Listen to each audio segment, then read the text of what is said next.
CM योगी ने युवा conclave का किया उद्घाटन। कार्यक्रम का उद्देश्य युवाओं को रोजगार, स्टार्टअप और कौशल विकास से जोड़ना।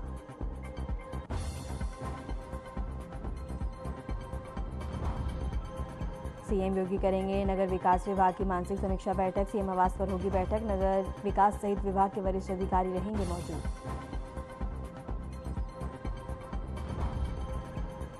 मंडी व्यापारी आत्महत्या का मामला। डिप्टी सीएम ब्रजेश पाठक ने पीड़ित परिवार से की मुलाकात। परिवार को दिलाया न्याय का भरोसा।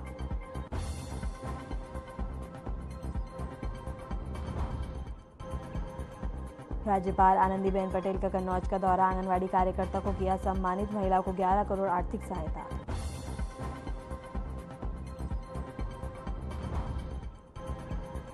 फिरोजाबाद में बीजेपी सांसद रीता बहुगुणा जोशी ने मीडिया से की बातचीत। कहा, महिलाओं के पहनावे पर टिप्पणी करना गलत है। एनडीए को एकजुट बताते हुए कहा कि गठबंधन मिलकर चुनाव लड़ेगा।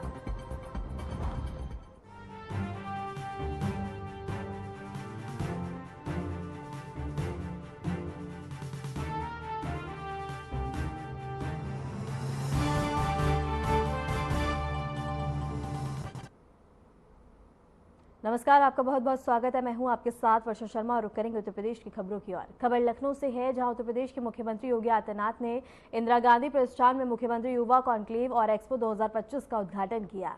कार्यक्रम का उद्देश्य प्रदेश के युवाओं को रोजगार, स्टार्टअप और कौशल विकास से जोड़ना है।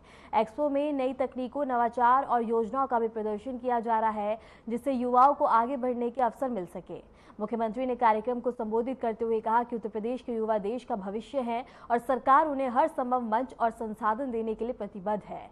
इस 2 दिवसीय कार्यक्रम में 10,000 से अधिक युवा उद्यमियों ने हिस्सा लिया। मुख्यमंत्री युवा योजना के तहत अंतिम वर्ष के छात्र, पास आउट युवा और तकनीकी प्रशिक्षण प्राप्त युवा उद्यमिता से जुड़े विभिन्न अवसरों की जानकारी से लाभान्वित हुए। और इस कॉन्क्लेव में 100 से अधिक ब्रांड्स की बता दें कि फ्रेंचाइजी दिलाने की पहल भी शुरू की गई है, जिससे युवाओं को रोजगार सृजन का सीधा अवसर मिल सके। इसके साथ ही 500 से अधिक मशीनरी सप्लायर्स और 25 से अधिक बैंकिंग संस्थाएं भी इस मंच पर मौजूद रही।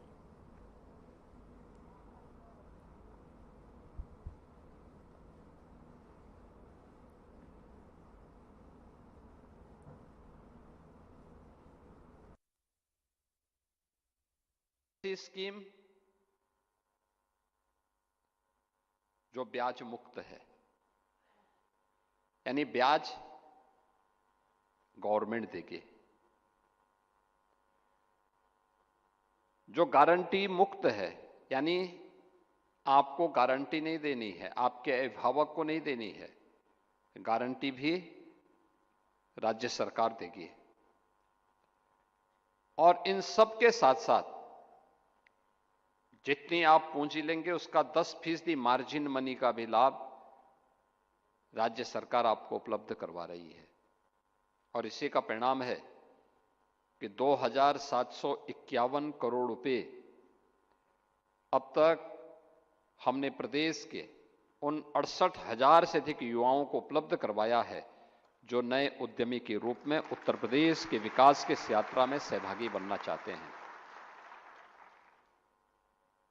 यानी ये उत्तर प्रदेश की उस अनलिमिटेड पोटेंशियल का प्रदर्शन है जिसके लिए उत्तर प्रदेश को जाना जाना चाहिए था। वन प्रोडक्ट के स्कीम देश के अंदर एक ब्रांड बनी है, पूरे देश के अंदर एक ब्रांड है स्कीम। आत्मनिर्भर भारत की आधारशिला कोई स्कीम बनी है तो वन डिस्ट्रिक्ट वन प्रोडक्ट की बनी है, जिसके बारे में आदरणीय प्रधानमंत्री जी कहते हैं वोकल फॉर लोकल।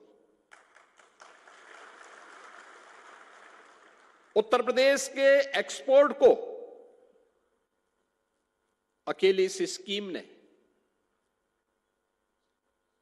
86,000 करोड़ रुपए से बढ़ाकर के 2 लाख करोड़ रुपए से ऊपर कर दिया है। उत्तर प्रदेश जैसे राज्य में जहां हर तीसरे दिन दंगा होता था, सरेराह गुंडागर्दी होती थी, जब व्यक्ति ही सुरक्षित नहीं तो उसकी पूंजी क्या सुरक्षित रहेगी। कोई उद्यमी आता नहीं था, जो था भी वह प्लान करने के लिए मजबूर होता था। ये उत्तर प्रदेश की 2017 के पहले की तस्वीर है। महीनों महीनों कर्फ्यू लगा रहता था। क्या कर्फ्यू के माहौल में कोई उद्यम चलाएगा, व्यवसाय करेगा, काम के लिए बाहर निकलेगा? ये उस समय की स्थिति थी। और जब हमने ओडीओपी लॉन्च की, सबसे पहले इसकी तारीफ की थी, इसकी सराहना की थी प्रधानमंत्री मोदी जी ने कि यही हमने लोक कल्याण संकल्प पत्र में कहा था। आत्मनिर्भर युवा की प्रधानमंत्री मोदी जी के विजन को जमीनी धरातल पर उतारा है सीएम युवा उद्यमी स्कीम ने। और सीएम युवा उद्यमी स्कीम हमारे युवाओं को केवल अब जॉब लेने तक नहीं बल्कि जॉब देने की सामर्थ्य प्रस्तुत करने का एक माध्यम भी बनाती है। और इन सभी कार्यक्रमों को जोड़ने के लिए हम लोगों ने विश्वकर्मा श्रम सम्मान की स्कीम बनाई थी। तो मैंने यही बोला था भाई, हम जो गांव और हमारे पुराने कस्बों के आधार बने थे, वहां उस गांव में जिसे राष्ट्रपिता महात्मा गांधी ने ग्राम स्वराज की बात की थी, ग्राम स्वराज की इस परिकल्पना को साकार करने के लिए उस समय राष्ट्रपिता महात्मा गांधी ने कहा था हमारा गांव आत्मनिर्भर होगा तो देश आत्मनिर्भर होगा। क्या था ग्राम स्वराज का? वहां हर व्यक्ति आत्मनिर्भर होता था, एक दूसरे पर सबके जीवन टिके हुए थे। गांव में नाव भी था, गांव में धोबी भी था, गांव में कुम्हार भी था, गांव में कारपेंटर बढ़ई भी था, गांव में राजमिस्त्री भी था, गांव में हर व्यक्ति हर उस फील्ड का एक्सपर्ट होता था, जो से उस क्षेत्र की जानकारी होती थी। पैसा नहीं था, लेकिन राशन देकर के लोग एक दूसरे का संबल बनते थे, सहयोग करते थे। गांव आत्मनिर्भर होता था, हर घर में खुशहाली होती थी।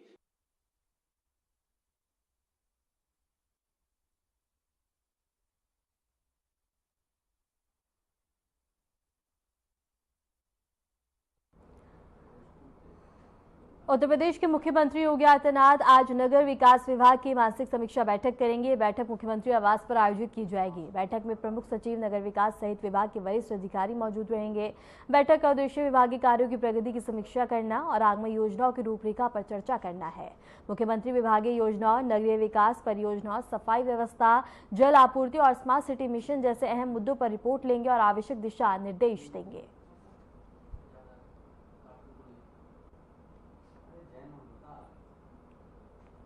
मंडी व्यापारी की आत्महत्या के मामले को लेकर यूपी के उप मुख्यमंत्री ब्रजेश पाठक ने मुरादाबाद का दौरा किया। उन्होंने पीड़ित परिवार से मुलाकात कर उन्हें हर संभव मदद और न्याय का भरोसा दिलाया। ब्रजेश पाठक ने स्पष्ट रूप से कहा कि इस मामले में दोषियों को किसी भी हाल में बख्शा नहीं जाएगा और उनके खिलाफ सख्त से सख्त कार्रवाई की जाएगी। सरकार पूरे मामले की गंभीरता से जांच कर रही है। हर स्थिति में पीड़ित परिवार को न्याय मिलेगा, दोषियों को बख्शा नहीं जाएगा, कड़ी कार्रवाई होगी। हमने शासन में बैठे उच्च अधिकारियों को अवगत कराया है और कड़ी कार्रवाई होगी जो कि लेसन बने।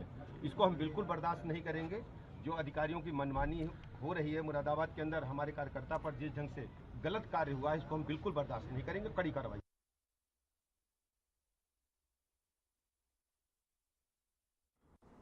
उत्तर प्रदेश की राज्यपाल आनंदीबेन पटेल ने कन्नौज में एक महत्वपूर्ण कार्यक्रम के दौरान आंगनबाड़ी कार्यकर्ताओं को सम्मानित किया। कार्यक्रम में राज्यपाल ने आंगनबाड़ी केंद्रों के लिए संसाधन किट और टीबी रोगियों के लिए स्वास्थ्य किट और महिला स्वयं सहायता समूह के लिए 11 करोड़ की आर्थिक सहायता वितरित की। इस अवसर पर राज्यपाल ने महिलाओं के सामाजिक और आर्थिक सशक्तिकरण की दिशा में आंगनबाड़ी कार्यकर्ताओं और स्वयं सहायता समूह की भूमिका की सराहना की। उन्होंने कहा कि महिलाओं को आत्मनिर्भर बनना सरकार की प्राथमिकता है।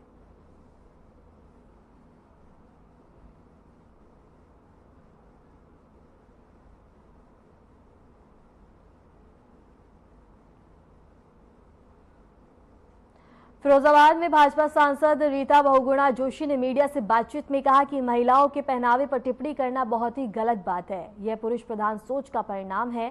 उन्होंने धर्म परिवर्तन को लालच और धोखे से कराया बताने की गलत बताया। एनडीए को एकजुट बताते हुए कहा कि गठबंधन मिलकर चुनाव लड़ेगा। साथ ही अनिरुद्ध आचार्य के बयान को भी उन्होंने निंदनीय बताया।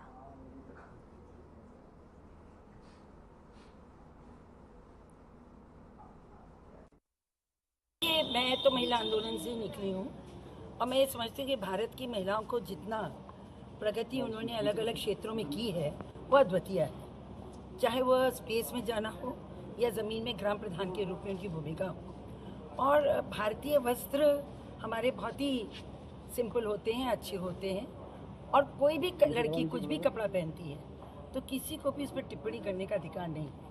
ये अधिकार परिवार का है कि उनसे कैसे बात करते हैं। मैं समझती हूँ एवं ये मानसिकता उन पुरुषों की है जो बहुत ही पुरुष प्रधान सोच रखते हैं। तो मैं ये कहूँगी मेल शॉविनिज्म है, और इस तरह की बात को तो हम लोग हमेशा कंडेम करते हैं। किसी भी महिला के वस्त्र पर या उसके लुक्स पर किसी भी प्रकार का की टिप्पणी करना, अभद्र टिप्पणी करना गलत है। बिल्कुल नहीं बोलना चाहिए। खासतौर से साधु संतों को तो बहुत ही संयत से भाषा इस्तेमाल करनी चाहिए। और जहाँ तक कोई भी हो, अब इस देश की महिलाएं सम्मान से जी रही हैं, उनको जीने देना चाहिए। उन पर टिप्पणी करना बड़ी शक्तिशाली हो गई। सशक्तिकरण में देखिए तो पूरे विश्व में भारत की महिलाओं को बहुत ज़्यादा, चाहे वो धार्मिक हो, आर्थिक हो, सामाजिक हो, राजनीतिक हो, हम लोगों को बहुत सारे अधिकार दिए गए हैं। अब तो कितनी लड़कियां प्रीस बन चुकी हैं, जो कि कर्मकांड तक कराने लगी हैं लड़कियां। तो विद्वता में तो आज से नहीं, प्राचीन काल से ही महिलाओं ने जब जब हमारी साधियों ने या विचारकों ने पंगा लिया है या साक्षात किया है तो हमेशा उसमें आगे निकली है। तो ज्ञान हो, गार्गी, विद्युत, कितने नाम आपको मिला है तब से लेके आज तक। तो चाहे वो ज्ञान हो, विद्या हो, समाज सेवा हो या राजनीति हो, महिलाओं ने अपनी साथ दिखाई है। तो किसी को भी उनके खिलाफ टिप्पणी करने का ना तो कोई अधिकार है और ना ही उनको करना चाहिए। और शुरू लखनऊ से इस वक्त की बड़ी खबर है, जहां बता दें कि कॉल सेंटर का उद्घाटन और डीजीपी कार्यालय में साइबर सेंटर शुरू किया गया है। 4 बजे डीजीपी करेंगे उद्घाटन। साइबर ठगी रोकथाम को लेकर नया कदम उठाया गया और इसके साथ ही नई पहल देखी जा रही है। इस वक्त की बड़ी खबर है, जहां बता दें कि कॉल सेंटर का उद्घाटन किया जाएगा और 4 बजे इसका उद्घाटन होगा। बता दें कि डीजीपी कार्यालय में साइबर सेंटर का उद्घाटन किया जाएगा। लखनऊ से इस वक्त की बड़ी खबर है, जहां बता दें कि साइबर ठगी रोकथाम के चलते एक बड़ा कदम उठाया गया है, जहां डीजीपी कार्यालय में साइबर सेंटर की शुरुआत होने जा रही है। 4 बजे डीजीपी करेंगे उद्घाटन और साइबर ठगी की रोकथाम को लेकर नई पहल देखी जा रही है, जिसके तहत नया कदम उठाया जा रहा है। लखनऊ से सबकी बड़ी खबर है, जहां बता दें कि सेंटर कॉल सेंटर बनाया जाएगा और इसके साथ ही 4 बजे डीजीपी इसका उद्घाटन करेंगे और इसके साथ ही बता दें कि साइबर ठगी की रोकथाम को लेकर यह बड़ा कदम उठाया जा रहा है। वाराणसी से एक अनोखी पहल देखने को मिली है। यहाँ की मुस्लिम महिलाओं ने प्रधानमंत्री नरेंद्र मोदी को राखी भेजकर न सिर्फ भाई का दर्जा दिया, बल्कि ऑपरेशन सिंदूर की सफलता पर उन्हें बधाई भी दी। महिलाओं ने ढोलक की थाप पर पारंपरिक गीतों के साथ राखियां खुद तैयार की और पूरे सम्मान और प्रेम के साथ प्रधानमंत्री को समर्पित की। इस मौके पर महिलाओं ने कहा कि ऑपरेशन सिंदूर के जरिए देश की बेटियों और महिलाओं की सुरक्षा को जो प्राथमिकता दी गई है, वो वास्तव में भाई के कर्तव्यों को निभाने जैसा है। महिलाओं का कहना है कि प्रधानमंत्री मोदी ने हमेशा सबका साथ, सबका विकास की भावना को आगे बढ़ाया है और उनकी ये पहल एकता और भाईचारे की मिसाल है।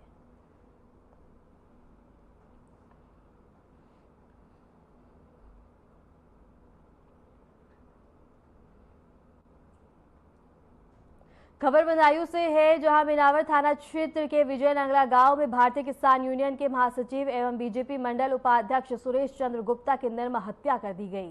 वे पिछले 2 महीनों से गांव की जल निगम की पानी की टंकी पर रात में चौकीदारी कर रहे थे। जब वे ड्यूटी पर गए तो तभी अज्ञात हमलावरों ने उन पर लाठी डंडों और धारदार हथियार से हमला कर दिया। सुबह उनकी पत्नी ने घायल हालत में उन्हें पानी की टंकी से बाहर पाया, जहां उनकी मौत हो चुकी थी। सूचना पर पहुंची पुलिस, एसओजी और फॉरेंसिक टीम ने घटनास्थल का निरीक्षण किया और पुलिस ने शव को कब्जे में लेकर पोस्टमार्टम के लिए भेज दिया और मामले की जांच शुरू कर दी गई है।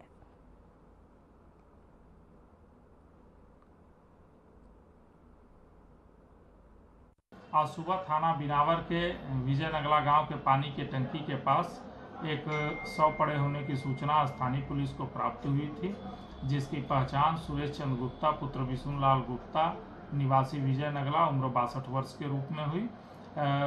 प्रथम दृष्टया मृत्यु का कारण सर पे आई चोटों के कारण होना है। मौके पर सर्विलांस टीम, स्वाट टीम एवं फोरेंसिक टीम मौजूद है। शव का पंचायतनामा भरवा करके पोस्टमार्टम हेतु भिजवा दिया गया है। घटना के शीघ्रतम अनावरण के लिए टीमों का गठन कर दिया गया है।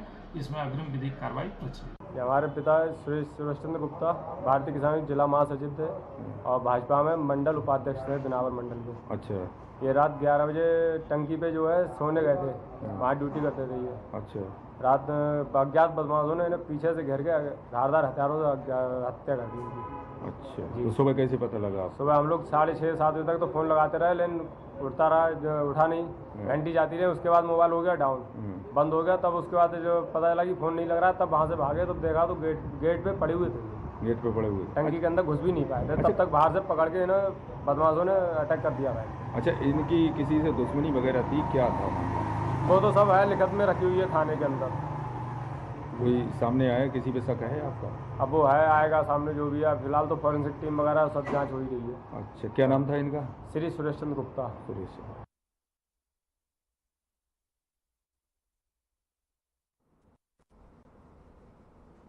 फिरोजाबाद के थाना क्षेत्र के नगला खरगा गांव में खाद्य सुरक्षा विभाग ने सिंथेटिक दूध बनाने की फैक्ट्री पर कार्रवाई की है। खाद्य सुरक्षा विभाग की टीम ने छापेमारी कर 100 लीटर से ज्यादा नकली दूध की खेप जब्त की है। इस दूध को बता दें कि रिफाइंड ऑयल और वैक्स जैसे खतरनाक केमिकल से तैयार किया जा रहा था। गांव से हजारों लीटर नकली दूध की सप्लाई की जा रही थी और छापेमारी के दौरान दूध बनाने का पूरा सामान बरामद हुआ है। हालांकि आरोपी मौके से फरार हो गए हैं। फिलहाल पुलिस और खाद्य विभाग की टीम मामले की जाँच में जुटी हुई है।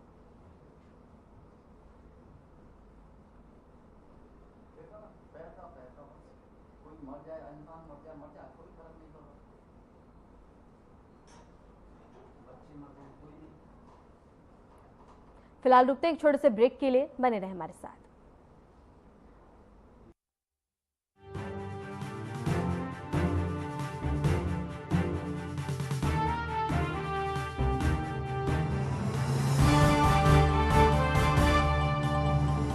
नवाचारी और नवोन्मेषी शिक्षा व्यवस्था से युवाओं की आशाओं को नई उड़ान दे रहा है नया उत्तर प्रदेश। ग्रामीण परिवेश हो या फिर नगरीय क्षेत्र, गुणवत्ता युक्त शिक्षा बनी है नए उत्तर प्रदेश की पहचान। स्कूल चलो अभियान और शारदा प्रोग्राम जैसे अभिनव प्रयासों से ड्रॉप आउट दर में आई है उल्लेखनीय गिरावट। ऑपरेशन कायाकल्प और टैबलेट वितरण जैसे कदमों से डिजिटल शिक्षा को मिले हैं नए आयाम। बेसिक शिक्षा से हायर एजुकेशन तक शिक्षा में उठाए गए अभूतपूर्व कदमों से हुआ है एजुकेशन का ट्रांसफॉर्मेशन। अंत्योदय और बिना किसी भेदभाव के सबको समान शिक्षा का अधिकार बना है युवाओं के उज्जवल भविष्य का आधार।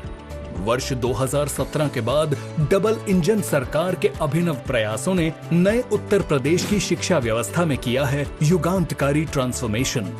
समान शिक्षा का अधिकार, डबल इंजन सरकार।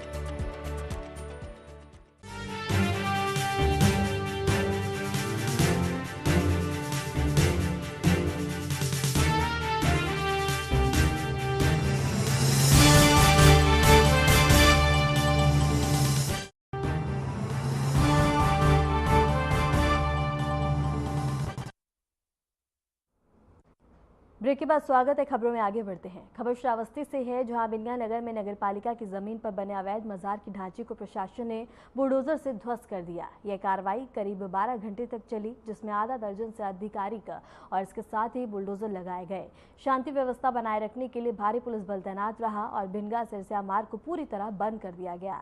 इसके साथ ही भूमि पर धार्मिक ढांचा बनाकर अतिक्रमण किया गया था।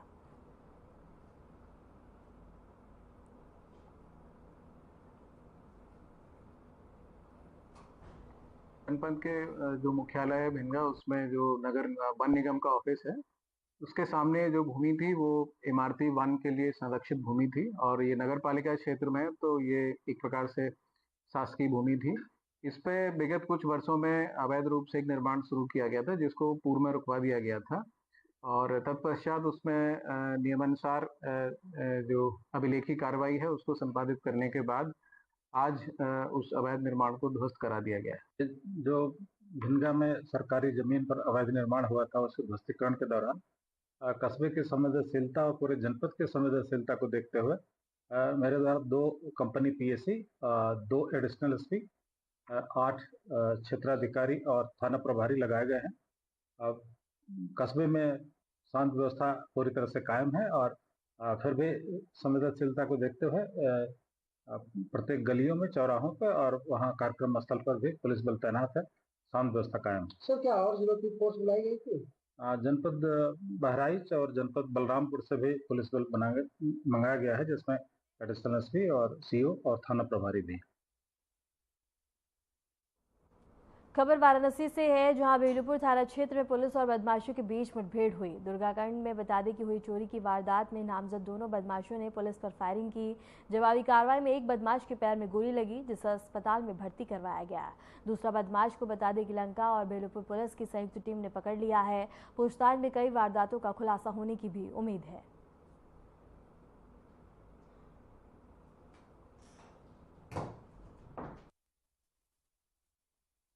आज थाना बेलूपुर को मुखबिर की सूचना पर एक सूचना प्राप्त हुई थी, जिसमें कुछ लोग ये नकबजनी की योजना बना रहे थे। उस सूचना पर थाना बेलूपुर और थाना लंका संयुक्त रूप से वहाँ मौके पर गए थे। उनको घेराबंदी करके पकड़ने की कोशिश किए थे। उस दौरान बदमाश द्वारा पुलिस के ऊपर फायर किया गया था। आत्मरक्षा हेतु पुलिस ने जवाबी फायरिंग की, जिसमें एक व्यक्ति को पैर में गोली लगी है। उनको मेडिकल फर्स्ट एड तो हॉस्पिटल भेजा गया और दूसरे व्यक्ति को गिरफ्तार कर लिया गया और इन दोनों के विरुद्ध अग्रिम विधिक कार्रवाई सुनिश्चित की जा रही है। उत्तर प्रदेश के बलरामपुर जनपद के थाना क्षेत्र के अंतर्गत गांव से धर्म परिवर्तन का एक मामला सामने आया है। पीड़ित मुरली ने पुलिस को प्रार्थना पत्र देते हुए आरोप लगाया कि प्रेमपुर निवासी इस्माइल ने उसकी पत्नी और बच्चों को लगभग 2 वर्ष पूर्व बहला फुसलाकर अपने साथ ले जाकर जबरन धर्म परिवर्तन करवा दिया। मुरली का आरोप है कि इस्माइल को पुरनय के ग्राम प्रधान शकील और सभासद जलालुद्दीन का सहयोग बताया गया। इसके साथ ही जब उसने विरोध किया तो विपक्षी ने उसके साथ मारपीट की और गाली गलौज भी की। पुलिस ने मामले को गंभीरता से लेते हुए तत्काल कार्रवाई की और आरोपी इस्माइल को धर्म परिवर्तन प्रतिषेध अधिनियम के तहत गिरफ्तार कर जेल भेज दिया गया।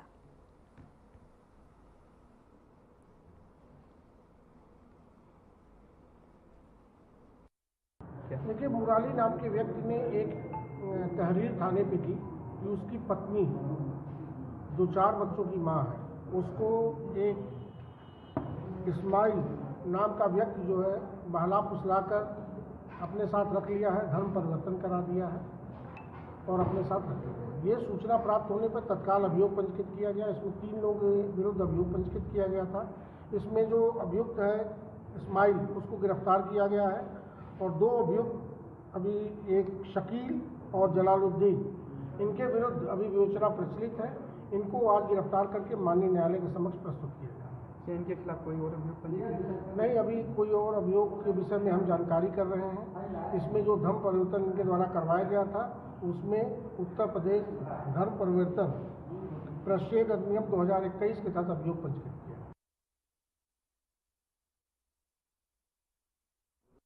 खबर सोनभद्र से है, जहां रॉबर्ट्सगंज में आयोजित तत्वों ने शिव मंदिर में स्थापित हनुमान जी की प्रतिमा को क्षतिग्रस्त कर दिया। घटना अम्बेडकर नगर चौराहे की है।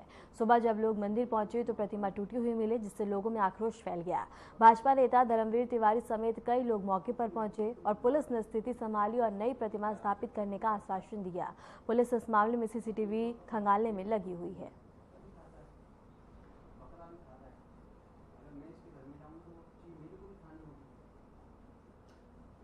दिल्ली में आज भोर में किसी अराजक तत्व ने हनुमान जी की मूर्ति पूरी तोड़ दी। यहाँ पे ये 50 साल पुराना मंदिर है और सही बात यही कि पूजा यहाँ पे बहुत पुराने समय से, बहुत पहले से होती आ रही। महाराजी देवी हैं, दादी पूजा करती हैं और इधर आसपास के क्षेत्र में एक तो नशा करने वाले बहुत ज्यादा लोग बढ़े हुए हैं। दूसरी चीज, छोटी छोटी चोरियों का जब तक खुलासा नहीं होगा ना, तो ये मनमाना बढ़ते हैं सब और ऐसे लोगों की गिरफ्तारी होनी चाहिए। मूर्ति तोड़ना कहीं न कहीं किसी मनबड़ ऐसे लोगों का काम है, जिसकी गिरफ्तारी तुरंत होनी चाहिए।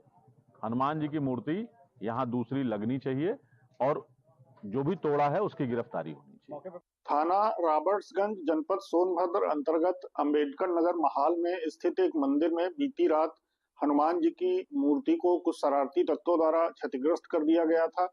इस संबंध में थाना रॉबर्ट्सगंज पर सुसंगत धाराओं में अभियोग पंजीकृत कर आरोपियों की तलाश की जा रही है। मौके पर शांति एवं कानून व्यवस्था संबंधी कोई समस्या नहीं है।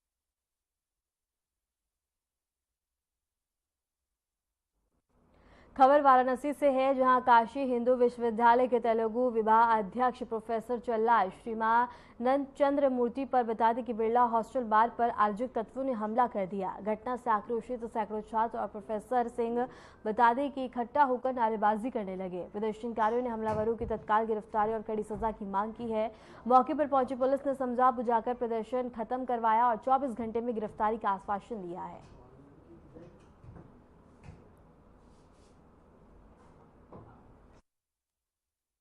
देखिए, प्रोफेसर मूर्ति तेलुगु में प्रोफेसर हैं, उनके सेवानिवृत्ति के कुल 6 महीने बचे हुए हैं। जिस तरह से उनके हाथ तोड़े गए हैं गुंडों के द्वारा, अराजक तत्वों के द्वारा, 24 घंटे बीत चुके हैं, अभी तक कोई गिरफ्तारी नहीं हुई है। पुलिस केवल आश्वासन दे रही है।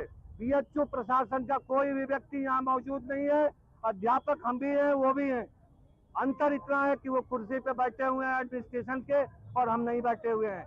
अध्यापन कार्य जितना वो करते हैं उससे ज्यादा ये जितने प्रोफेसर हैं वो करते हैं। नैतिकता और ईमानदारी हमारी ज्यादा है उनसे, लेकिन उसके बावजूद भी हम विश्वविद्यालय में पीटे जा रहे हैं, मारे जा रहे हैं। आज प्रोफेसर मूर्ति एक बांधगी है, कल ऐसा भी हो सकता है कि ऐसे तमाम अध्यापकों पे हमले हों और हम लोग पीटे जाएं। क्या इसीलिए अध्यापकों की नियुक्ति की जाती है? क्या यही मालवीय जी के मूल्य हैं? मालवीय जी ने कभी सोचा नहीं होगा कि यहाँ अध्यापकों की इस तरह से दुर्दशा होगी। फिलहाल के लिए उत्तर प्रदेश की खबरों में इतना ही। नमस्कार।